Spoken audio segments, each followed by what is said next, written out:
Hey now! What is up, everybody? My name is Mike Brown, aka Review King MB, and wow. Just wow.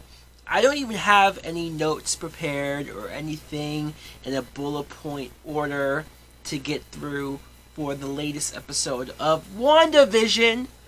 But I just got done watching it and I just had to talk about this. I felt compelled to talk about what went on. Especially, I didn't review last week's episode, but last week was great as well, as far as Monica Rambeau, that opening intro of her being unsnapped into that hospital, finding out that her mother had passed away, seeing the point of view of not just her, but of Agent Wu and Darcy, and them sort of figuring out what's going on with Monica in this town, and just how much Wanda herself is in control of everything. This episode, we get even more answers, and I feel like with every episode, it gets more disturbing, more sad, and I'm more confused on where the hell this is all leading. First of all, it seems like we're in the 80s now, with Wanda and Vision, and them with their babies. That opening intro just gave me vibes of Family Matters and Full House, and all of those mid to late 80s type sitcoms that I myself grew up on or discovered later in reruns and whatnot. So you see that the two twins, Wanda doesn't have control over them like she does everybody else. Even Vision, you sort of find out that she can't control him as well as she can other people, and that's becoming a problem. Hell, the twins even somehow finagle their way into aging up by first 5 years and then 10 years. It's creepy because they want a dog and whatnot. I don't know exactly what the extent of their powers are. I know in the comics, one of them has speed and the other one has more magical stuff, but you haven't seen that yet. You've just seen them age themselves up. The neighbor, Catherine Hahn, I'm still trying to figure out how much she knows, what involvement she has. Because, yeah, she's trying to help Wanda, she's trying to help in certain scenarios and situations. But that moment when she said, hey, do you want me to redo that? Take it from the top? Do the takeover? She's the most aware that she's in a sitcom or that Wanda's in control. It's like we're all trying to make Wanda happy. She's the only one that really doesn't seem like she's in as much of a trance, and she just goes along with it. So that's pretty trippy. And Vision, like when he's at work, or even when he's at home, and he's sort of putting the pieces together, realizing that things aren't adding up. Every episode, Wanda changes the house design to change with the decade. He sees that Wanda's getting more freely with her powers and not as scared to hide them like she was. He gets that email from Sword, Vision does, and then his co-worker, he's able, you see that Vision can undo the spell that Wanda has on a person, if not all of these people, and he talks to him, and he puts him back because he's still trying to figure this out and what he can do.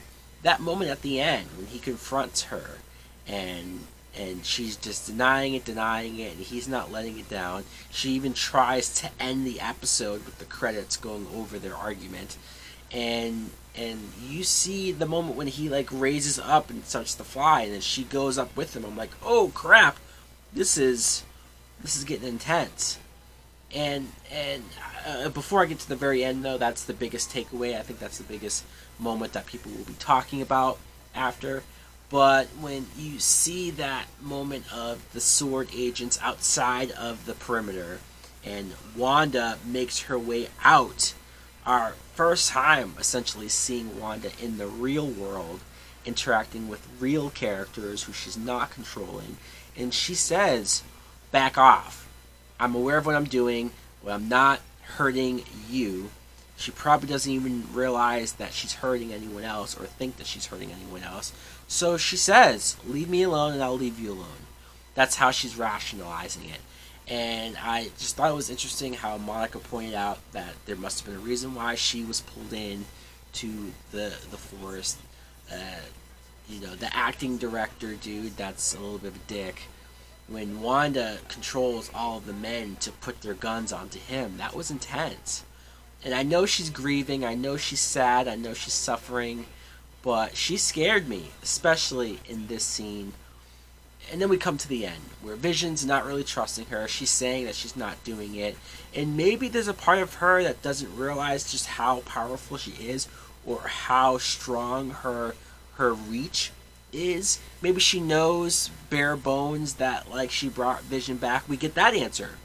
We see footage of her going to the facility, taking Vision's body, his dead body, out. And they say that she brought him back to life. Who knew that she had that powers?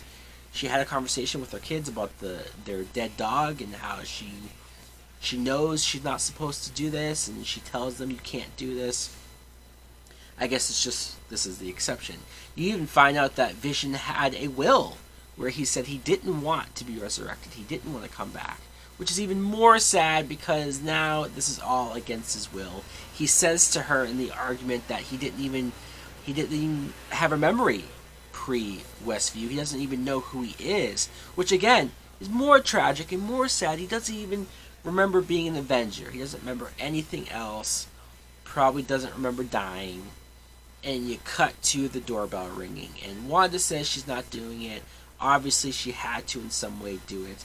I thought something was fishy when they were showing old footage that we first saw in Age of Ultron of Wanda and Pietro. They're like riding in the streets, and they're all part of that. This time they showed the footage, but they only focused on Wanda. They cut Aaron Taylor Johnson out, and you just saw Wanda. And I saw that and thought, that was odd. Okay, maybe I'm just overthinking it. Cut to, she opens the door, and it's Pietro. It's her brother, but it's not Aaron Taylor Johnson. This is Evan Peters. My mind, I mean, I know there was some rumors out there, whether it was a toy or it was somebody for Spanish-speaking voice dub who mentioned it, and so people were talking. And then there was a report that maybe he was going to play an older version of the Sun, and so I didn't really know, and I wasn't fully 100% thinking, yeah, he'll definitely show up. I didn't know, honestly. And when you see him at the door, he calls her his sister. He has the gray hair. Look, I loved Evan Peters as Quicksilver. Aaron Taylor Johnson had his moments, and he had some memorable moments, but he only really had one movie, and he didn't stand out versus in comparison to Evan Peters, who his Days of Future Past scene was such a big standout moment. It was such a memorable moment from that film.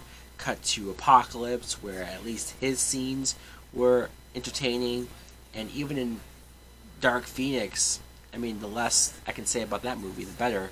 But it was never Evan Peters. He was always great in this role, and I think the consensus amongst the fans were that Evan Peters was the better one. So it's fascinating that not only are they doing this, not only are they bringing him into the MCU, but Kevin Feige's almost admitting, yeah, that Quicksilver was better, so we're going to use him.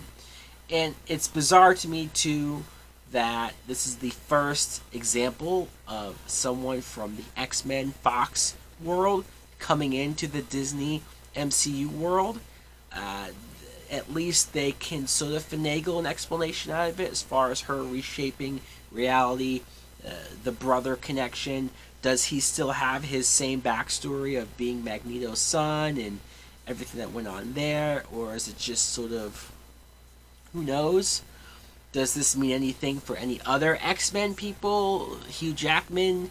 Or maybe that's how we get Deadpool? Who knows? But it was exciting. It was a great way to end the episode. I'm still reeling. I'm still getting my whereabouts over this, and the meaning and the cause. And when people were saying that this show wasn't really anything special, or they couldn't get into it, I just thought they were being impatient. But now this is having ramifications. Now things will be different post WandaVision, post this show. So guys, let me know in the comments below, what did you think of, I believe, episode 5 of WandaVision? Did you like it? Did you love it? Were you with this show from the start, like me? Thanks for watching. Like, comment, subscribe. Later!